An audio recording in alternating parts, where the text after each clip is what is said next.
Airbnb is dying, and I'm going to share with you what I believe is the next great real estate investment strategy to help you build cash flow and passive income. Now, for those of you who don't know, I've made a ton of videos over the years about how successful Airbnb has been for my investing career. I actually got started doing it back in 2017. This was way before it became as popular as it is today. I mean, I remember back then, people were still kind of skeptical about staying at other people's houses. Now it's very normal. It's very mainstream. And so times have changed dramatically. And back then, the first property I ever bought was in Big Bear, California. I paid $200,000 for it. And my mortgage was like $1,300 at the time. And it rented for $4,000 per month. And so with that, I'm like, man, this is the craziest investment ever. I mean, even when you account for the cleaners, the taxes, the Airbnb fees, I mean, I was still netting over $1,000 a month in cash flow. And it really wasn't hard to manage. You know, I was all in on Airbnb in 2017. I ended up buying another one later that year, ended up buying a few more in 2018, bought more in 2019, and I just kept buying them. And by then, I probably had accumulated about 10 properties in Big Bear, California alone. And these properties were generating me over $500,000 a year in revenue across those Airbnbs. Now, at this point, I'm like, dude, Airbnb's great. I'm going to just keep building up these properties as time goes on. This is going to kind of be my retirement account, whatever you want to call it. And, you know, it was awesome. But a lot of things started to change. The first is that Airbnb as a whole got more popular. And so once Airbnb got more popular, that meant that there was more properties coming on the market. And so instead of rents going up like they normally do with, you know, most kind of real estate investments, rents kind of just flatlined, or in many cases got worse for many Airbnb hosts. Because more competition entered the market and the market only had so much demand, it caused prices of rents to go down. So for me, that first property that was renting for $4,000 a month basically never changed because we did a really good job of optimizing the listing and having great amenities and, you know, doing a great job. But doing that still just kept it where it was at. And so by the time I ended up selling that property over a year ago, I only was still renting it for $4,000, which is crazy. I mean, from 2017 to 2024, you would expect rental appreciation, but we didn't get that because of new competition entering the market. So that's reason number one, right? I mean, if rents aren't growing, it's not a good business to be in because property costs are still rising. Taxes are increasing. Loan interest rates are increasing. Like everything's increasing, but if your rent doesn't increase, then you got a problem. So that was reason number one. The second reason that I started to realize Airbnb was not headed in the right direction was because of legislation.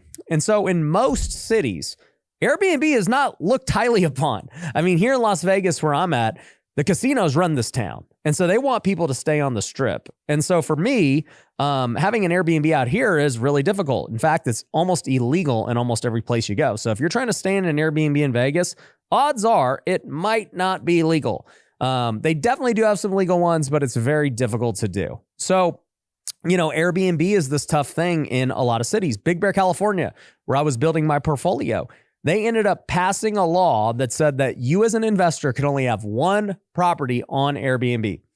Now, luckily for me, I got grandfathered in because I had them for so long. So that rule didn't apply to me, but it basically said, you're at your cap, dude.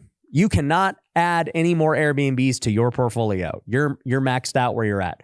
And so either way, you know, my decision was, man, do I want to be in a market that is constantly getting more and more strict with Airbnb? You know, do I want to constantly be fighting against the government? I mean, not really.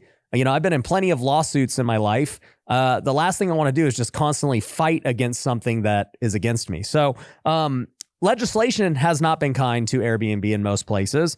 And even with that, like, it's gotten even harder and harder beyond just the limit of one Airbnb or the outlawing of Airbnb in many places. Like in Big Bear, a few years back, they enacted a law saying, hey, you had to physically meet somebody for a check-in. This is like the dumbest rule of all time. Like, nobody wants to meet people to check in. Just give them the door code. That's like how we all want to check in. We all just want to get there, do the code, probably don't want to meet people. Just use the house, be done with it. It's all good. Well, they were like, nope. They're going to have to meet you. You got to go meet them. You can't give them a door code. And so it was just this thing where it's like adding more cost, more friction, And it really doesn't serve a purpose. It doesn't help anybody out at all. It's just an inconvenience. I mean, think about it. If you get into the Airbnb super late at night, you get in at midnight or something, like, what do? You just expect somebody to show up and give you a key? Like, that makes no sense. So, adding different legislation and everything else became a problem. And then, lastly, right, I talked about, the market getting saturated. I talked about legislation, but lastly, just cost. The cost of Airbnb is just increasing over and over again. And like I said earlier, the rents aren't increasing. Fees are getting more expensive. Property management's getting more expensive. Renovation costs are getting more expensive everywhere. Taxes are getting more expensive. Licenses are getting more expensive. So when everything around you is getting more expensive, and then, by the way, the property cost to just buy a property and finance it, with interest rates where they are, is just really difficult. When I bought all those properties, I refinanced a ton of them at 3%. And so, I had great debt on them. I bought them at great prices. Everything about my deal was really good at that point in time when I bought it. But today, if you're trying to get into it, it's like, man, I don't know. And, I think that that's all led to why Airbnb is just slowly kind of like dying as an investment strategy. Can you make money? For sure. You can make money in anything. Nothing is truly dead. But if you're going to go build something, you're going to go try and build this thing that makes you passive income, this portfolio, it's like, I wouldn't put my eggs on that. I mean, I think in 5 years from now, it's going to be even worse. Why would I want to bet against, where the market is headed with this, right? That doesn't really make sense. So I'm just not a fan of Airbnb anymore. And I'm personally not buying anymore, and I'm selling off my entire portfolio. I've got a few left that I've got on the market. And so once I'm out, and it's all good. Airbnb served me well. I'm grateful I did it at that time when I invested. It generated me millions of dollars in revenue. It also generated me millions of dollars in income when I sold the properties, because most of them doubled or even more than doubled in value. And so it was just a great investment for me. And this is an important thing I want to tell people too. When you're thinking about real estate investing, you got to realize this. The best strategy at that moment in time may not likely be the best strategy today. Okay. And I've been like really harping on this because a lot of people love the book Rich Dad, Poor Dad. And, maybe I'll have Robert Kiyosaki on the show one day and we could talk about it. But man, people have had this idea that rental properties are this amazing cash flow investment.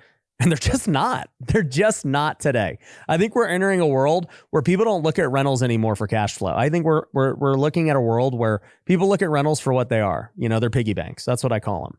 Like, they're great for taxes. They're great for appreciation. They're great for putting money away. But man, if you're trying to go retire off them while taking debt, good luck.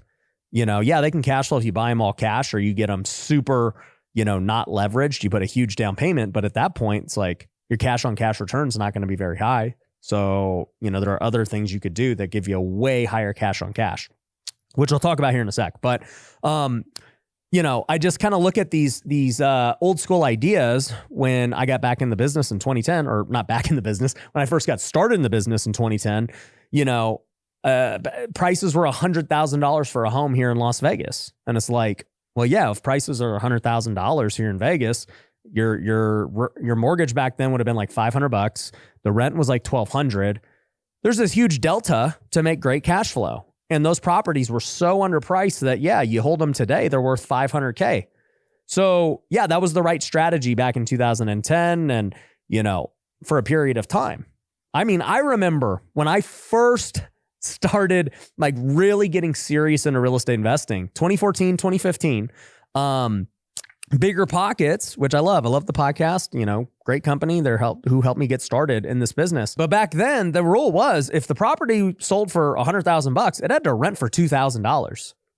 And if you didn't buy something in the 2% rule, they made it seem like it was a terrible deal. It's like, can you imagine today actually getting the 2% rule? Like a $500,000 house that would rent for $10,000. That'd be crazy. And people would be buying those up like hotcakes. I mean, dude, if the 2% rule was in these major markets, I think we would all buy them. I'd be buying a ton of rentals today if I was getting the 2% rule. Dude, if I was getting the 1% rule, I'd be buying a ton of rentals today. I mean, that same house here in Las Vegas right now, okay, that was $100,000. The median price today is around $500K. They do not rent for $5,000. They rent for like $2,500 to $3,000. So that's like what we would call like the 0.5% rule. And at that point, you lose money with how much debt is today. You know, the mortgage on a $500,000 house, if you put the minimum down, is like $3,000. So you'll lose money with property management, with all these things. So for me, I just kind of look at today's age and I'm like, all right, well, where do people invest in real estate? You know, because the game is so different. It seems like every 5 years, you know, it's like in 2010 when I got started, dude, just buy long-term rentals and you'll kill it. And people were still saying that in 2015. And then, you know, Airbnb becomes popular because you start to see long-term rentals aren't really making much cash flow. And people realize that, you know, $200 a month ain't changing anyone's life. So, you know, Airbnb comes along and it's like, wow, this is awesome. We can make like $1,000 a month. You get 10 of these, you're rolling. But on top of that too, with Airbnb, it was cool. At least my first exposure to Airbnb, I wasn't even thinking really about the cash flow. I was thinking about it as a second home. I bought that home in the cabin because I wanted it as a second home. That was the original premise. And then when I saw how much money it was making as an investment, that's what made me buy more. And so, you know, Airbnb has this nice run where it's this cool thing that's going to make you a bunch of money until it doesn't, until all these laws come into play and everything else. So if that's not the thing anymore, if long-term rentals aren't the thing anymore, you know, what's the thing? Well, I can tell you as somebody who also has funds for multifamily, we've got over 600 units in our fund right now. It's really difficult to buy multifamily too, like that actually cash flows. You know, like if you look all across the country, it's really hard to find deals that truly cash flow. A lot of syndicators that I know, in order to get any kind of cash flow, are having to put 50% down on deals. I mean, that means you got to raise a ton of capital, and then that lowers your cash on cash return the more money you put down. So, you know, multifamily is very difficult right now. You know, there's still obviously deals everywhere, right? There are still Airbnbs that work. There's still multifamily that works. There's still single families that work. So, you know, if you're in the comments and you're like, dude, in my market, it works. Okay, it works. But I'm just saying, for most people in major markets, none of these are really great options at this moment in time while I'm filming this video here in, you know, the beginning stages of 2025. But where can you get cash flow? Well, this is the question that people are asking, and it's creating new innovation. And so you're hearing a lot of different strategies, and I've had different people on my podcast talk about these strategies with varying degrees of success. You know, I've had people talk about assisted living, which is, you know, when you rent by the room and you put beds in the rooms, and, you know, you could charge like $5,000 a bed, $7,000 a bed. You could see how lucrative that could be if, like, you know, you got 8 beds in a house, you could be making 40, 50K a month in assisted living. Now, the problem is it's a legitimate business at that point. Like, the real estate's just kind of like the side project in that deal. The business operation, the license, the staff, getting people to rent those beds. That's like actually what's happening now. I wouldn't even call assisted living like real estate investing. Real estate's attached, but it's really running the business. It's kind of like, I would say it reminds me of McDonald's in that way, right? People know that McDonald's owns like the most real estate in the world.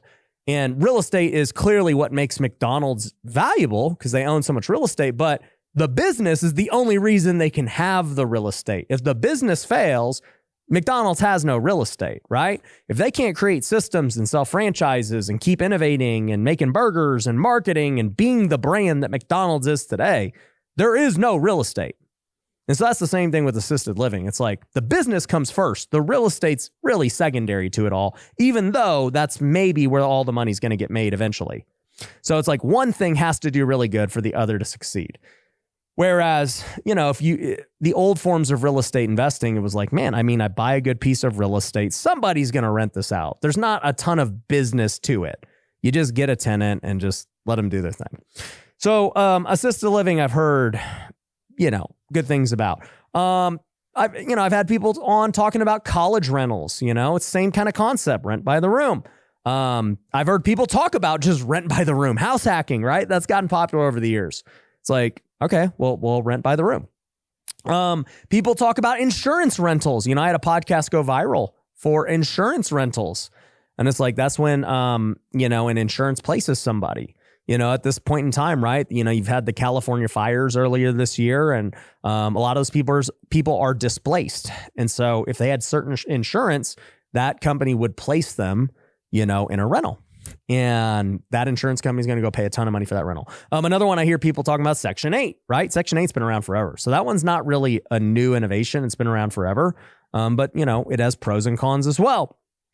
And my point with all this is all of these different business models, when it comes to the rental property, is that most of them are, they're trying to hack the system basically because there's not enough cash flow renting out a rental traditionally, right? With just getting a long-term tenant, with the rates and the prices where they are today, it's just like, is it worth all the headache? And I'm honestly going to say, if I was trying to make cash flow, the answer would be no, right? I still have rentals today, but I do not look at them for cash flow. They are strictly piggy banks, like I said earlier, with building appreciation, getting tax write-offs, all that good stuff. And, if that's the case, then why am I going to go do all this other stuff? Because if I go try to do assisted living, or I try to go, rent by the room, whether it's college or house hack or this other stuff, that's a full-on new business. I don't care what anyone says. Okay. And that means I got to now go learn this new trade. Insurance is the same way. I got to go build this whole new front end just to cash flow that piece of real estate. And so for me, I just kind of look at it from a time perspective, right? Okay, the real estate is the real estate. Doesn't really matter whether I do assisted living, long-term tenant, Airbnb, rent by the room, Section 8. It doesn't matter. The real estate's going to be worth whatever it's worth. So how much effort does it take to do those other things to just make cash flow? That's the question nobody's talking about. And this is where I just start to really think differently than most people, I think, because I look at that and I'm like, okay, you're going to go do Section 8. You're going to go do assisted living. You're going to go do, rent by the room, all this stuff. It's like, okay, how much do you expect to make per month? And let's just say they say, well, I expect, I don't know, I'm going to net $1,000 a month, $2,000 a month, right? Assisted living obviously can probably make a lot more, but let's just say, even if it's a couple $1,000s a month, okay, is it worth my time to learn this business to go make a few $1,000s a month just so my rental property can cash flow? That's the question to ask. The other alternative question to ask is, what if I just still bought this rental property, but I didn't cash flow? I just did it simple. I didn't have to think about any of that. I just rented it as a long-term rental and I was cool with breaking even. So now I don't make a few thousand a month, but I didn't learn a new business. So I have now the freedom and the time and energy to go. Real estate investors, I found a brand new way to create cash flow that's better than anything else I've ever done. It's better than rental properties, Airbnb, my flipping business, multifamily. It's the best thing we've done yet. It is building an automated wholesale business. Now you might be saying, Ryan, how do you build an automated wholesale business? Well, what if you had the same exact leads that I get every single month? What if you had a sales script that was so easy to close deals over the phone that you could do it all across the country? And what if you could sell your deals directly on the MLS without a real estate license and without having to actually own the property and getting top dollar? Well, we do that with this new method. And I made an 11-minute video where I go over how it all works, how you can start doing it today. So if you want to go see that video, go to wealthyinvestor.com, go click the case study and see what I'm talking about. Learn a new business. Because either way, I got to learn a new business if I'm going to do assisted living. Okay? Or any of these strategies. Well, what other businesses could I learn instead of that? And this is what always brings me back to, well, at the end of the day, the best way to create cash flow is to own a business. After years and years of real estate investing and starting lots of other businesses, many that have succeeded, many that have failed, I can tell you this, the best cash flow I ever got was always starting a business. I've made hundreds of thousands, many months that I didn't really have to work that many hours at because of building a good business. I've never made that in rentals. And maybe in 30 years from now, I can buy so many rentals and they're all paid off cash. And then, I'm making hundreds of thousands in rental income every month. But man, it's going to take decades, probably a long time. I could build a business in the next 5 years that does that. People do all the time. right? I could, for me now, I could build it in the next year. But it's like, that to me is so much easier. So whenever people ask me, they're like, Ryan, why don't you do this? Why don't you do that? I won't cash flow. I won't do this. Because I'm like, it's opportunity cost. Okay. The underlying asset, the real estate, that piece, just take out whatever you're going to do to try to monetize it the best, because that's just a business. Okay. If I'm just going to buy the real estate, I'm going to look at now every other thing I could be doing with my time to make money in a business. And I can tell you, I ain't doing any of those other things. I would rather make money in a business doing something else that's way more lucrative. For example, wholesaling. I've gone all in on wholesaling. I've made other videos about it. Our students are having way more success wholesaling than ever before today because the system has gotten way easier, right? We do marketing for people. We generate leads for them. We close deals virtually all across the country. And selling deals has never been easier than ever because of softwares that are available today. So wholesaling is way easier than it was 10 years ago. It's way easier than it was 5 years ago. I don't care what anyone says. The technology and the process has gotten simpler. But, the question then becomes, so what if I built an automated wholesale business, right? And, it's like, what if you could build a wholesale business that made you 20 grand a month, 50 grand a month? Well, to me, getting to 20 grand a month is one deal a month, basically, in wholesaling. Getting to 50 grand a month, 3 deals a month in wholesaling. So why not try to build that if I know I can build that way quicker, get cash flow way quicker? And then, by the way, that wholesaling business is the same kind of business that leads me to buying rentals anyway, because all I do as a wholesaler is find deals for a living. And instead of selling them to other buyers, I just keep the deal for myself as a rental and put it in the portfolio. I would much rather focus my time and energy on building a wholesale business because I'm going to get my rentals anyway, but I'm going to get cash flow way faster than all those other strategies trying to make the rental make you a couple $100 or a couple $1,000. To me, people just don't talk about it, and they're so focused on making the rental itself cash flow, and they forget there's a thing called opportunity cost.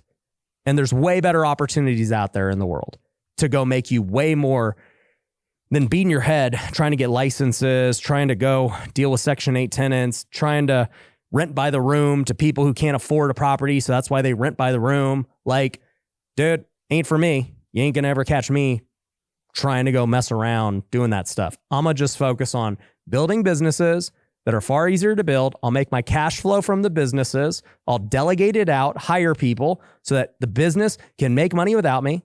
That's what I've done the last 5 years, by the way, flipping houses and wholesaling. In 2020, I got a COO, and ever since, man, I haven't been more than a couple hours a week in my house flipping business because I built a business. A business can cash flow money if you build a business the right way. Real estate can never give you the same cash flow that a business can give you. Every business is infinitely more scalable than real estate. Like, it just is. That's just how it's always been. Real estate was always an asset that builds over time, right? And, it's like, it just goes back to this. I love real estate. I think rentals are great as piggy banks, long-term appreciation, tax write-offs, all that good stuff. Just do other businesses, flipping, wholesaling, whatever you do as your W-2. Do whatever and use that money to buy rentals, but don't think the rentals are going to be your cash flow. Maybe down the road when you pay them down, when you pay them off, maybe down the road rates will one day go down again. And guess what? When they go down again, prices are going to go up a ton. Rents are going to go up a ton. And then by then, your property will cash flow. Great.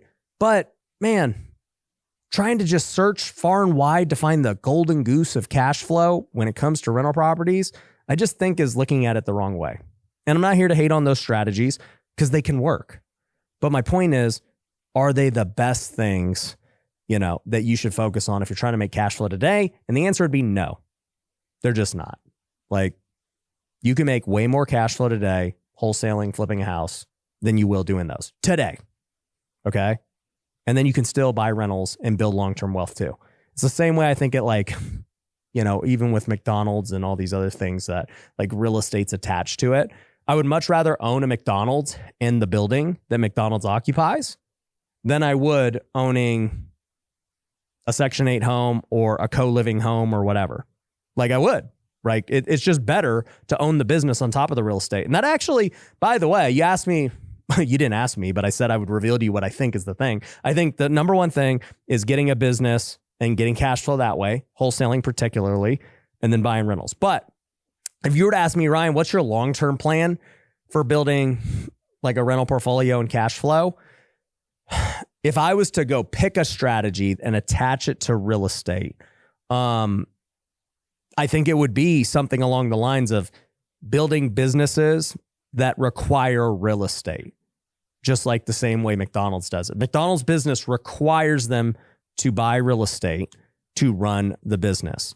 And so if I could have different, or even just one, like a McDonald's, where the real estate is required, but the real estate's not really the cash flow piece, the business is the cash flow piece, I think that's the play. And I want a business that makes a lot more money than, like I said, renting by the room and stuff like that. I want a business that actually serves customers and everything else. And so probably that would lead me now to commercial real estate, right? I remember the first ever office I ever got was an Executive Suites. And I just thought that business idea was so cool. You know, Executive Suites, maybe, you know, WeWork kind of got it famous, but also gave them a bad name. But basically it's like getting this giant office space, cutting it up into lots of offices and then renting it out. Now, you might be like, Ryan, that's just renting by the room. It is renting by the room, but in a commercial setting. And so it's just like a lot better tenants, more professional. You know, there's amenities that they share and all this stuff. It's a lot easier to manage. Like storage units are the same way as I would say Executive Suites. It's like, yeah, people just rent by the room essentially. They're storage units, very low management. But you get all this stuff, right? And very low upkeep. That's why storage units are appealing. They don't have like the CapEx that we'd call that multifamily has, right? Every time a tenant leaves multifamily, you're going to have to clean it up, probably get new carpet, paint, all that stuff. Storage, you don't get any of that. That's why storage is becoming super popular. And I like storage. So maybe now I'm speaking out loud. Maybe storage will one day be like that thing for me, especially because storage is kind of part of my background with flipping couches. I did my whole business out of storage units. But yeah, I think the future for me will be building my businesses, right? Really focusing on my flipping and wholesaling business. And then, you know, everything we got at Wealthy Investor, just continuing to grow that. That's going amazing with helping students and now giving everything, like I mentioned before, with, you know, building the wholesale business, leads, softwares, one-on-one coaching, community, everything's included now. So I love where that business is headed, especially because it's monthly recurring revenue now. It's not, you know, high ticket sales. It's all just like, hey, you know, every month pay us. We'll give you more leads. We'll give you all that stuff. So I like where that's headed. And I'm going to use the cash flow from both of those to start investing in like a long-term strategy. And I haven't fully fleshed it out yet, but I can tell you it's going to be related to having a business in the commercial real estate. That's kind of like what I see, because then you added two forms of value as well, because the business itself has value and the real estate has value. So that's my plan. Hopefully, guys, it gives you some ideas for how to look at it. You know, you don't have to monetize the real estate to the best of your ability. Sometimes it's better to just focus on the business.